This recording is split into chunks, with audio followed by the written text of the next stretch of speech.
Hechos. Viaje de Pablo a Roma. Hechos capítulos 27 y 28. Primera etapa de la navegación. Hechos continúa la narración con la frase «Cuando se decidió que habíamos de navegar para Italia», 27:1. Aquí se refiere a la decisión tomada en el capítulo anterior, de deshacerse de Pablo mandándole a ser juzgado en Roma. Nótese también que aquí la narración vuelve al nosotros. El narrador acompañará a Pablo durante toda la travesía hasta Roma. Pablo y algunos otros presos son puestos bajo la custodia de un centurión de nombre Julio, quien aparecerá repetidamente en el resto de la historia. Con ellos va, además del narrador mismo, Aristarco, macedonio de Tesalónica, 27:2. Como señalamos al comentar sobre Hechos 19:29, este Aristarco aparece también en las cartas de Pablo. Tanto él como el narrador no parecen ser prisioneros. Como se indicó anteriormente, el tipo de custodia a que Pablo está sometido le permite recibir visitantes y tener quien le sirva. Luego, es de suponer que estos dos acompañantes de Pablo van por su propia cuenta, no enviados por las autoridades ni como presos. Todos estos toman una nave adramítena, 27:2. Adramitio era una ciudad relativamente pequeña, puerto de mar en la esquina nordeste de lo que hoy es Turquía. Si, como es de suponer, la nave iba de regreso a Adramitio, iría navegando por toda la costa del Mediterráneo para luego bordear la península de Anatolia, Turquía, hasta llegar a Adramitio. Puesto que su propio puerto no era una ciudad de mayor importancia, probablemente se trataba de un barco pequeño, bueno para viajes de cabotaje junto a la costa, y que por tanto haría escalas repetidas. Escala en Sidón. La primera escala tiene lugar en Sidón, un día después de la partida. Hasta aquí el viaje parece ir bien y no se dice una palabra sobre el viento o su contrariedad. En Sidón, Julio muestra su confianza en su prisionero permitiéndole a Pablo ir a los amigos, 27:3. Aparentemente el modo en que Julio se refiere a los hermanos de la iglesia de Sidón. De Sidón la nave sale en dirección al noroeste. Lucas dice que navegamos a sotavento de Chipre porque los vientos eran contrarios. 27:4. Lo que esto quiere decir es que el viento soplaba del oeste, precisamente la dirección en que se deseaba navegar.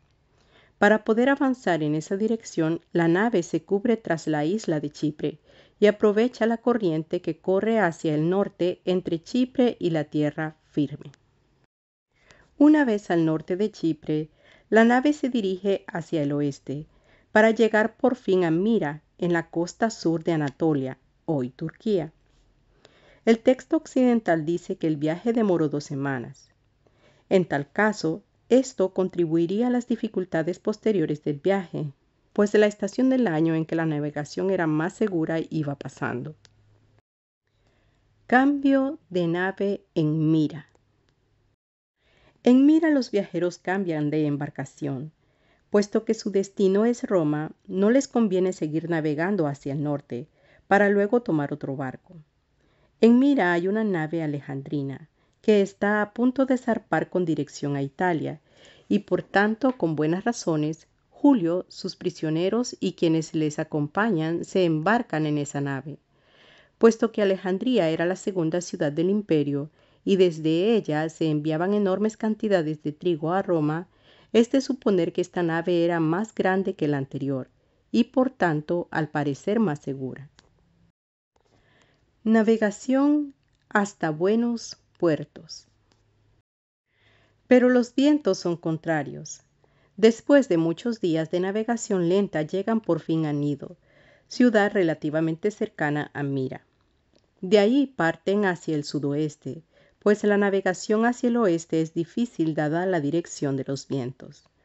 Una vez más, buscan la protección de una gran isla para poder avanzar. En este caso, esa isla es Creta.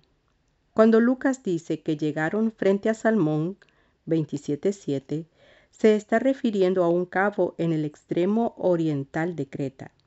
De allí siguen bordeando la isla hasta llegar a un lugar que llaman Buenos Puertos, cerca del cual estaba la ciudad de Lasea. 27:8. Al referirse a Buenos Puertos como un lugar que llaman, Lucas está implicando que no se trata de una gran ciudad ni de un lugar, cuyo nombre sería conocido por sus lectores. Las ruinas de Lasea se encuentran en la costa sur de Creta, más o menos a la mitad de la distancia entre uno y otro extremo de la isla. Cerca de ellas hay una bahía que lleva todavía el nombre de Calolimoinas, nombre que se deriva de las dos palabras griegas que Lucas emplea para nombrar al lugar, Buenos Puertos. Las repetidas demoras debido a los vientos contrarios ya no hacen posible pensar en continuar el viaje hacia Roma ese mismo año. Lucas dice que había pasado ya el ayuno. Se trata de una fiesta judía que en aquel año 59 cayó el 5 de octubre. La experiencia les había enseñado a los navegantes que la zona oriental del Mediterráneo se volvía peligrosa a partir del mes de octubre, empeorando por varios meses seguidos. Además, durante ese mismo tiempo, los vientos normalmente soplan del oeste, y por tanto la navegación hacia el oeste se hace muy difícil y extremadamente peligrosa. Pablo les dice que ve que la navegación va a ser difícil y costosa. Hechos no aclara si Pablo dice esto porque ha tenido una visión, o sencillamente porque es viajero experimentado y ve el peligro de la situación. Más adelante, Pablo sí tendrá una visión sobre lo que les ha de suceder. En los versículos 11 y 12 no está claro quién tiene autoridad para determinar el curso a seguir. El versículo 11 dice que el centurión daba más crédito al dueño y al capitán de la nave que a lo que Pablo decía. Esto parece dar a entender que es el centurión quien tiene que decidir. Pero en el próximo capítulo se nos dice que la mayoría acordó, lo cual da a entender que había varias personas que tomaron la decisión en conjunto. En busca de mejor puerto. La tempestad. En ese momento ya nadie piensa continuar el viaje hacia Italia. Lo que se espera es más bien poder resguardarse en un puerto mejor donde pasar el invierno. Ese puerto es Fenice, también en Creta. Luego lo que se proyecta es una breve navegación cerca de la costa, hasta hallar un puerto más seguro. Cuando por fin el viento parece ser favorable, zarpan de Buenos Puertos en dirección a Fenice, pero repentinamente les golpea un viento huracanado que llaman el Euroclidón. Este viento sopla del nordeste y por tanto les hace imposible seguir navegando junto a la costa de Creta. Lucas dice que la nave era arrastrada y al no poder poner proa al viento, nos abandonamos a él y nos dejamos llevar. 27:15. El procedimiento normal al encontrar un viento huracanado es volver la nave hacia él, de modo que el viento y las olas la azoten sobre la proa. De ese modo el viento mismo ayuda a mantener la nave en posición, pues la nave actúa como una veleta, apuntando siempre hacia el viento. Pero al parecer este viento les llega tan repentinamente que no tienen oportunidad de volver la nave hacia él. Si lo hacen una vez que el viento y las olas han comenzado a arremeter contra ellos, tendrán que poner la nave de costado hacia ellas, lo cual fácilmente puede hacerles zozobrar. Por ello no les queda otro remedio que dejarse llevar por el viento, recibiéndolo desde la proa. Aunque Lucas no lo dice, en tal caso se izaría una pequeña vela que no fuese suficiente para arrastrar el barco, pero sí para mantenerlo de popa al viento. A veces en tales casos se usaba también una ancla marina, consistente en una vela que se ataba en la popa y se lanzaba al mar, puesto que el mar se mueve más lentamente que el viento. Esto ayuda a mantener la nave de popa al viento. Un momento de alivio. Por fin logran cierto alivio cuando pasan a sotavento de la isla de Clauda, cerca de Creta. Lucas dice que fue solamente entonces que con dificultad pudimos recoger el esquife. 27:6. Este es un pequeño bote de remos. Aunque a veces iba remolcado, lo común era llevarlo a bordo. Al parecer, aunque Lucas no lo dijo antes, lo que ha sucedido es que el viento del sur que soplaba cuando salieron de Buenos Puertos y que sería útil para la navegación hacia el oeste, en definitiva no les había ayudado para salir de Buenos Puertos, precisamente hacia el sur. Luego, el bote se había empleado para remolcar la nave hasta alta mar. Pero una vez allí, el embate del Euroclidón fue tan fuerte y repentino que no pudieron recoger el bote sino al llegar por fin a la relativa calma a sotavento de Clauda.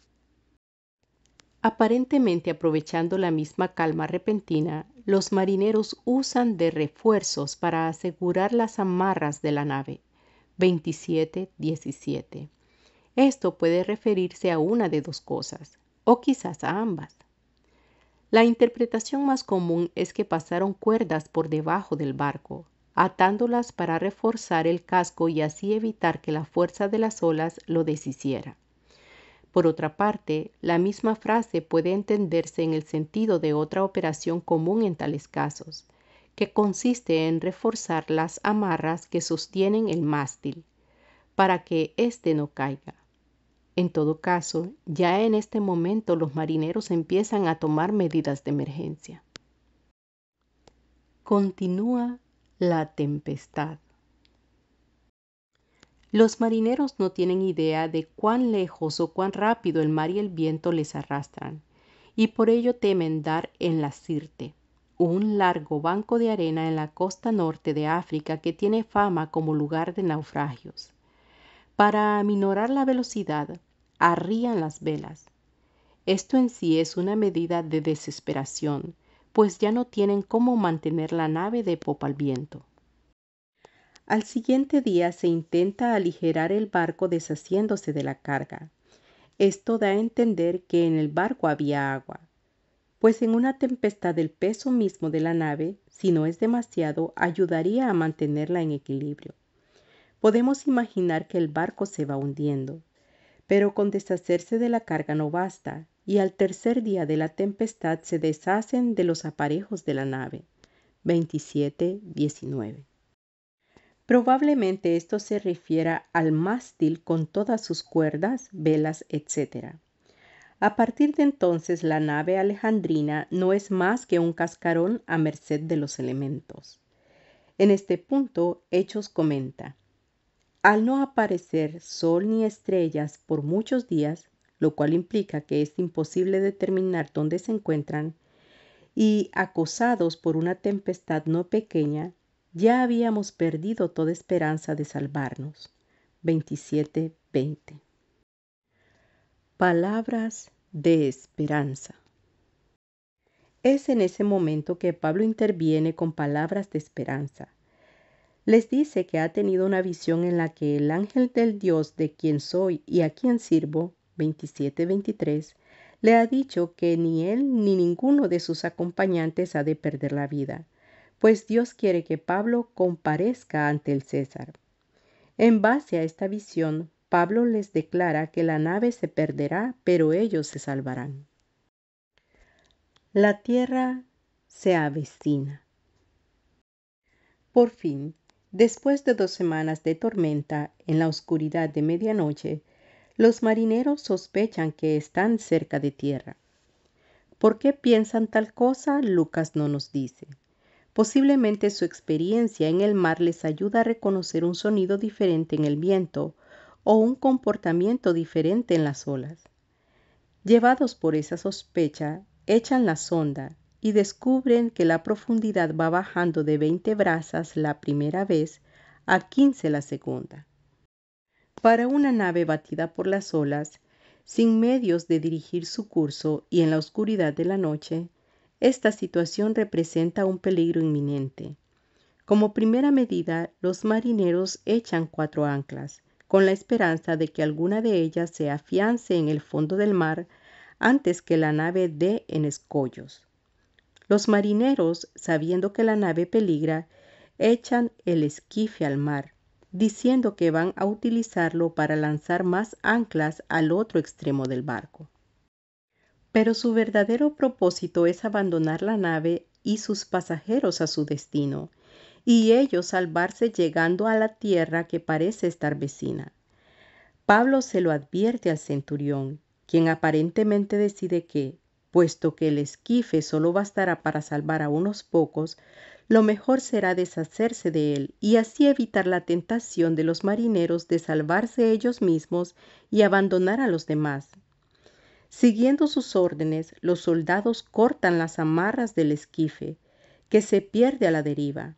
Ya no hay esperanza de salvación ni siquiera para unos pocos. Acciones de esperanza. Una vez más, en medio de circunstancias al parecer desastrosas, Pablo interviene con palabras de aliento. Les dice que ya llevan 2 semanas sin comer. Puesto que tal cosa no es literalmente posible, esto ha de entenderse en el sentido de que no se han detenido a comer, no en el sentido de que no han ingerido alimento alguno. Ahora Pablo les invita a comer como es debido, diciéndoles que es por vuestra salud, pues ni aun un cabello de la cabeza de ninguno de vosotros perecerá.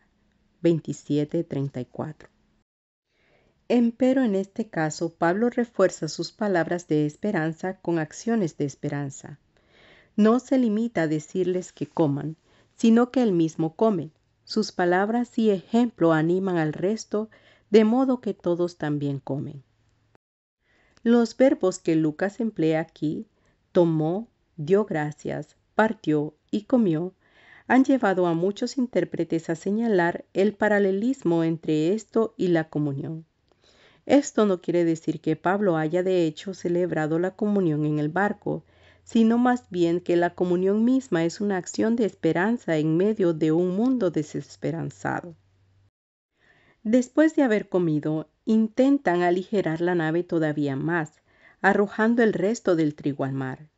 Y es aquí que Lucas nos dice que el total de personas en el barco, contando marineros, soldados, presos y otros pasajeros, era de 276 personas. El naufragio. Por fin se hace de día y ven que efectivamente se hallan cerca de tierra. En esa tierra ven una ensenada arenosa y piensan que lo mejor será hacer encallar la nave en ese lugar.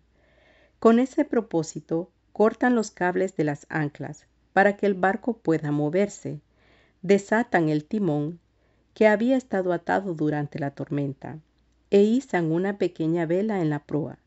El mástil principal había sido arrojado por la borda.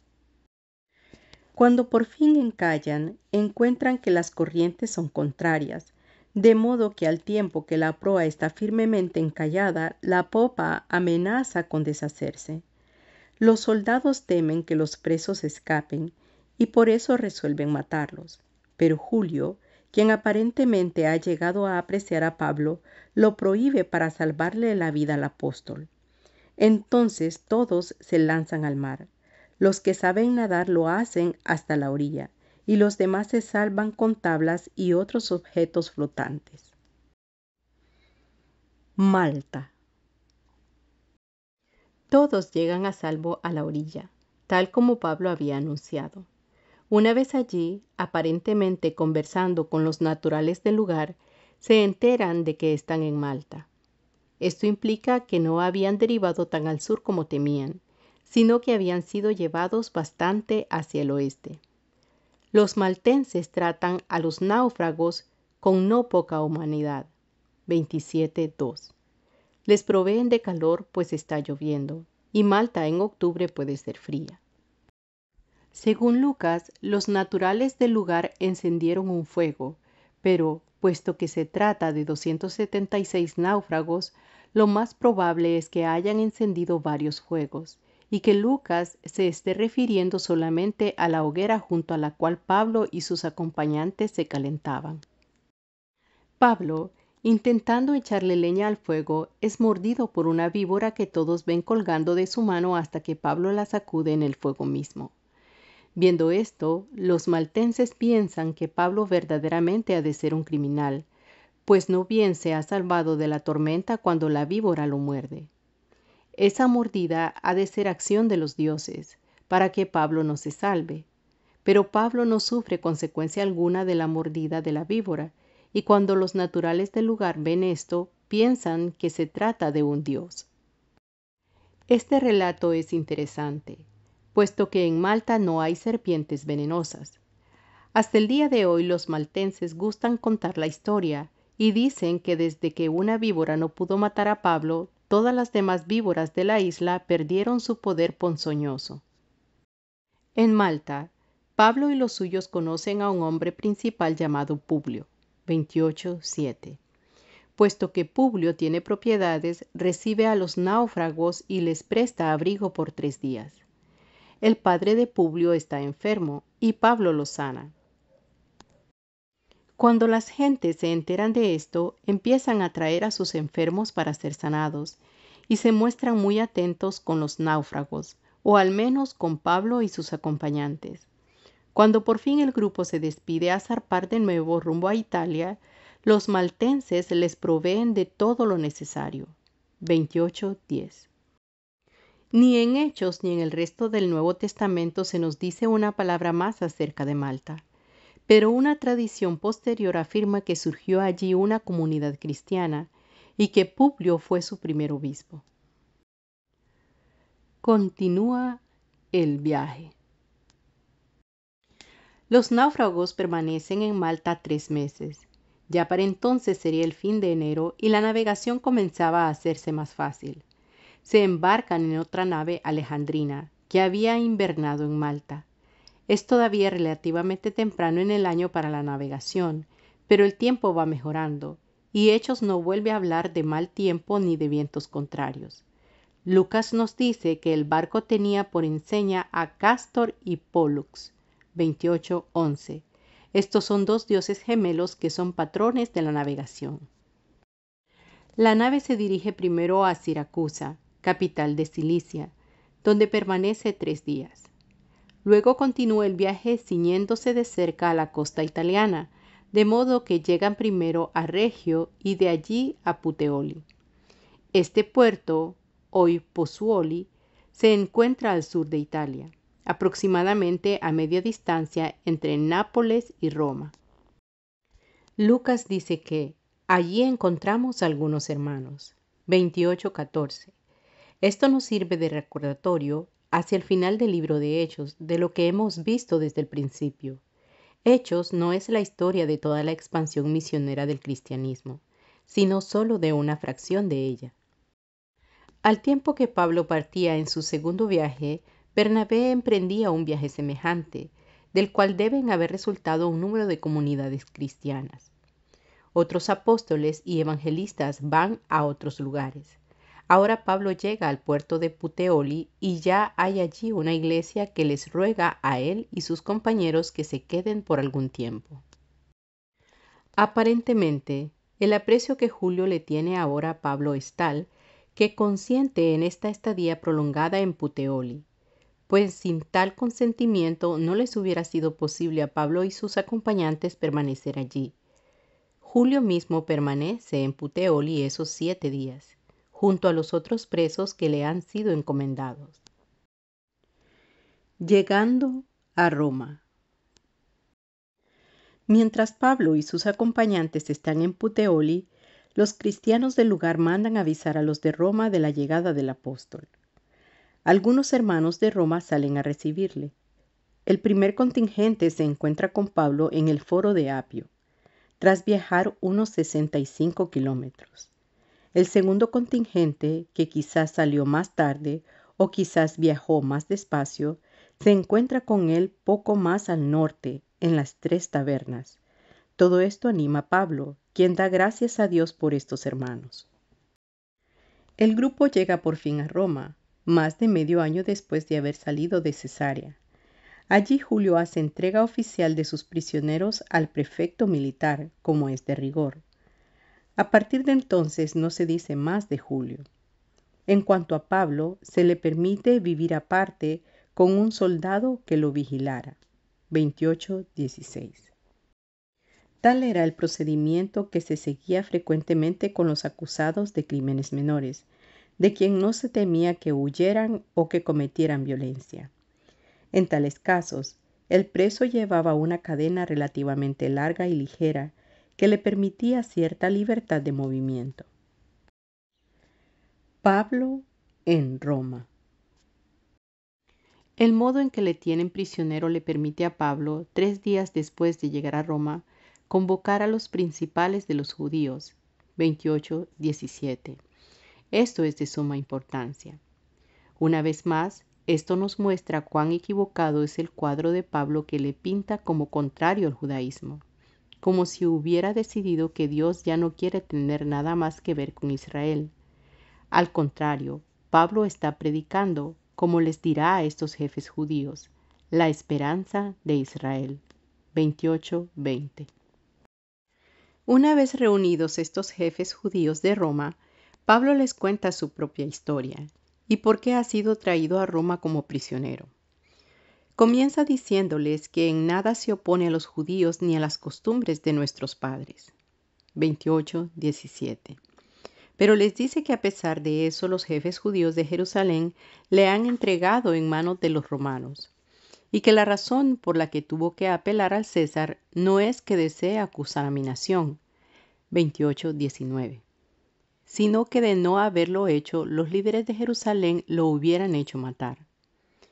En resumen, Pablo no intenta ocultarles a los judíos de Roma lo que han hecho sus hermanos de Jerusalén, ni tampoco el hecho de que es mal visto en Jerusalén. Los jefes judíos de Roma le contestan con igual franqueza. No han recibido noticia alguna de Jerusalén acerca de Pablo, ni ha llegado nadie de Jerusalén para acusarle. Posiblemente, pasado tanto tiempo, ya los de Jerusalén dan a Pablo por muerto y no se ocupan particularmente de él. Luego, estos judíos de Roma no sienten enemistad alguna contra Pablo, pero sí le piden que les explique lo que él cree, pues han recibido bastantes malas noticias acerca de esta secta, el cristianismo. Se determina un día para que Pablo haga su exposición y llegado ese día Pablo les dirige su último discurso en el libro de Hechos.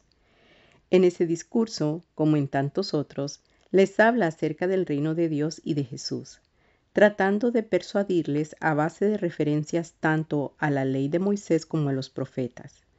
La respuesta es mixta, pues unos aceptan lo que Pablo dice y otros lo rechazan.